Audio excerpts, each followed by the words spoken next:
Nakita mo ba yung tanim na talong ni Turing? Opo, Nay. Nakita mo yung bunga? Opo. Kunin mo dali. Bakit, Nay? Sa atin kasi yun, pinatabi ko lang. Ganun. O sige, kukunin ko. Sige na, para may ulam tayo.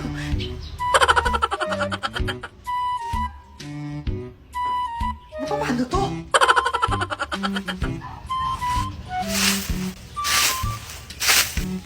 Ito ba yung talong?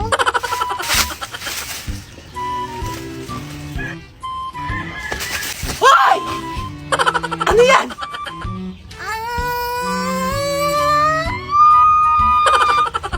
Susumbong kita kay Nana. Oh, bakit umiyak? Si Aling Turing ayaw niya ibigay yung talong eh. Bakit ayaw niya? Pangit ka raw kasi. Tapos sinagawan niya ako, Nay. Ginawa niya yon? Teka, Ate, anyari sa'yo? ay, ganda na ng talong ko. Turing! Ay, mukhang talong. Oh, Mars, akin na yung talong. Ha? May talong ka ba? Namimiloso po ka. Akin na yung talong ko! Ay, hindi ka naman mabiro, Mars. Nakakupad, bilis! Ito na, Mars. Pipitasin ko pa para sa'yo, oh. Oh, ito na. Diyos ko, may dala ka pang baril. Pinsan mo ba si Cardo? Daming satsat. Mga talong ko. May araw ka rin. Nakuha ko na yung talong. Duday, Kanina pa to ganito ah. Kaya nga, Nay. Luko ka na ng talong, Duday. Ano bang problema mo? Ate. Ay, Diyos ko. Si Joshua. Hindi ba nang love si Joshua? Hindi na ako love si Joshua. Sino ba si Joshua? Kaya nga, hindi naman namin kilala yun. Gusto niyo kwento ko sa inyo? Ay, no. Bahala ka sa buhay mo. Ay, may gagawin pa ako na magluluto ng talong. Ayaw niya makinig. Iiyak na lang ako, ha? Sus! Ayun o, solid match. Diyan ka maglabas ng sama ng loob. Maghanap ka ng kausap mo. Di ba pwede ako maghanap ng bagong friends tsaka jowa dito, Nay? Oo, pwede dyan. Bahala ka sa buhay mo. Ay, huwag mo naman ginugulo. Sige, thank you. Papalitan na kita, Joshua. Nga pala. Ikaw na magluto ng talong. Kumusta mga chong? Welcome back! Sobrang busy ng buhay, opo. Sobrang daming activities! Pero syempre, kailangan pa rin nating mag-vlog kasi wala na tayong pambiling bigas. For today's video, isa na namang episode ng... Titikman! Hindi ko alam paano basahin, opo. Ito po kasi mga pagkain nito is from Japan. Kasamnida. Hala, Japan ba yun? Basta lubong lang siya sa amin nung pinsan namin galing Japan. O, di ba? Sana all! Oo, kailan ako makakapunta ng Japan? Nakapunta naman na ako. Kaso nagising rin ako agad eh. Pero syempre, kahit hindi natin alam kung paano basahin itong mga to, alam naman natin siya paano kainin. So itong isa, feeling ko parang cup noodles ang atake niya. Lalagyan siya ng tubig mainit para makain, ganon. So ito na, tapos na natin siya lagyan ng tubig mainit at hihintayin na lang natin siya. Siguro after 365 days, pwede na siya. Ay, si OA! Habang hinihintay naman natin to, buksan muna natin tong isang pasalubong sa atin. Tignan natin yung laman. One eternity later. Ito yung laman niya. Ayan, tignan niyo yung itsura niya. Mukha siyang espasol na maganda lang yung hugis. So, habang hinihintay nga natin to, tikman na natin to. Amoy siyang yung isang pelot, yung ginaganon. Masarap siya. Hindi ko ma-explain yung lasa, basta masarap. Para sa akin, sobrang sarap niya. Kaya marirate ko siya ng 10 over 10. Ay! Ano akong boses? Feeling ko yung mga ganitong texture ng pagkain, magugustuhan to ng mga matatanda. Kaya papatikim natin kay Lola. Masarap. Hindi naman maalat, hindi naman tama lang. Gusto ko ang lasa. Mauubo. Lasa siyang espasol. Oo, masarap. Nakanap. So ayun, approve siya kay Lola, pero yung mga luto ko hindi approve sa kanya, opo. Siguro okay na rin to, no? Tara, tikman na natin! Ito siya, Lasa siyang hipon. Malalasahan mo talaga yung dagat. So, ayan, para sa akin, 10 over 10 din to. Kasi masarap talaga siya. Paalala ko lang, sobrang init ng panahon ngayon, kaya kung ayaw niyong mategi, lagi kayong uminom ng tubig, tsaka magpahinga. Opo, wag puro gala naman. Titikman! Sure! tayo sa candy, pero sa ngayon hindi muna tayo pwede kumain ng mga matitigas na candy dahil sa braces na to. Bumili ako ng soft candy. Ang tawag sa mga candy na to ay pudding cube soft candy. Nabasa ko lang.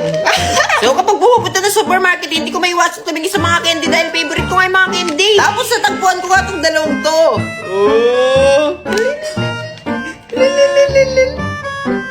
So meron tayo ditong grapes na pudding cube at meron tayong strawberry. Ano gagawin? Titikman! Siyempre, di mawawala ang pag-rate at pag-judge natin sa dalawang to dahil judgmental tayo. Kung napapansin niyo itong isang to, nagilitan ko na pero hindi ko pa siya natikman. Nagilitan ko lang. Dami kasi napapansin eh. Pero ngayon, tutuloyan na natin siyang gilitan dahil titikman na natin siya. Opo. Shit! At syempre para fair, gigilitan na rin natin tong isa.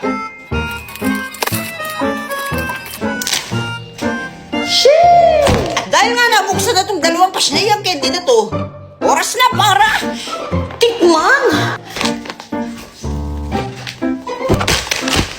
Unahin natin tong strawberry. Okay, eto na.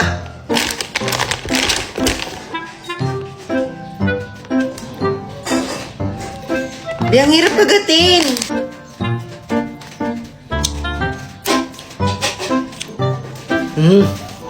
Masarap siya. Lasa siyang strawberry. Nahihirapan pa rin ako kagatin siya pero ang rate ko sa strawberry na pudding cube soft candy na to ay 9/10. Masarap siya pero hindi ko pa rin siya makagat ng tuluyan. Grabe naman ang braces na to. Sunod itong grapes.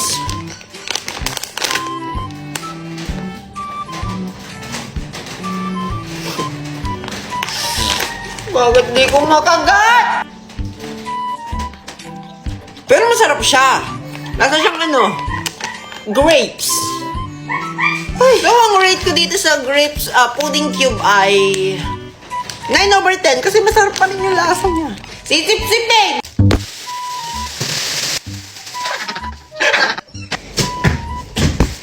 Titikman! Sheesh! Inom muna ako. Kakagaling ko lang sa simbahan at dumiretso ako kila ina para kumuha ng maraming pagkain at nilagay ko dito sa plastic bag. Yo, di papakita ko sa inyo at titikman natin ang laman ng plastic bag kung ano nga ba yung mga pagkain na nilagay ko sa plastic bag. Uy, si OA! Oh, ito na. Anong gagawin? Titikman! Pero bago natin i-open, nais ko munang bumati ng Happy Father's Day! Happy Father's Day, Day! Happy Father's Day, Day! Happy Father's Day sa tatay mo, sa tatay ko, sa mga tatay na nabubuhay pa dito sa mundo at sa mga tatay na sumakabilang buhay na. Time! Happy Father's Day, time! Ay, buksan na natin! Una sa listahan ay ang saging! Ito yung saging na mabibili mo siya ng 5 pesos tatlo sa tindahan. Chubby Bunny. 8/10. Cheers! Number 2. Cheers! Suman! Hindi ko na alam kung magkano to ngayon pero nung bata kami binibili ni lola ko to ng mga nasa 5 pesos dalawa. Cheers! Wow! Sakto yung alat nito pero mas masarap to kapag mayroong. Hindi mo alam, be? Hindi ka kumakain nito. Rich kid ka kasi eh. Mas masarap kumain nito kapag mayroong asukal. So, titikman natin kapag may asukal. Ang rate ko sa kanya kapag walang asukal is 9/10. Titignan natin. Infinity out of 10. Kaya pag nakakita na kayo ng ganitong suman, bilhin nyo na agad. Tapos titiltil nyo lang sa asukal. Shit! Buo na ang araw nyo! Infinity out of 10. Thank you, Lord. Di pa natatapos. Meron pa tayo number 3. Sheesh! Suman ulit! Ang suman naman na to ay isa sa pinaka-favorite ko. Ito yung hinahaluan ng nyog at saka asukal. Basta may asukal, favorite yan, syempre. Kaya nga nasira yung ngipin ko eh. Sheesh! Ay! Pag tinikman mo siya ng walang asukal at saka nyog, 0! Wala siyang lasa. Kuha akong platito. Ito na, kumuha na ako ng platito tsaka tinidor. Titikman natin siya ng may asukal at niyog.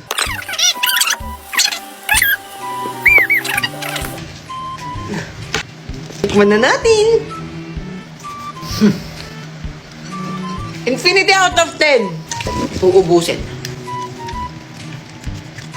At ang ating last but not the least ay... Sheesh! Burger pot! So, nagdala rin ako syempre ng ulam kasi di ba ako nag-uumagahan, nagugutom na ako eh. Kaya hindi ko na i-rate to, ha? Diyan na kayo! Paalam!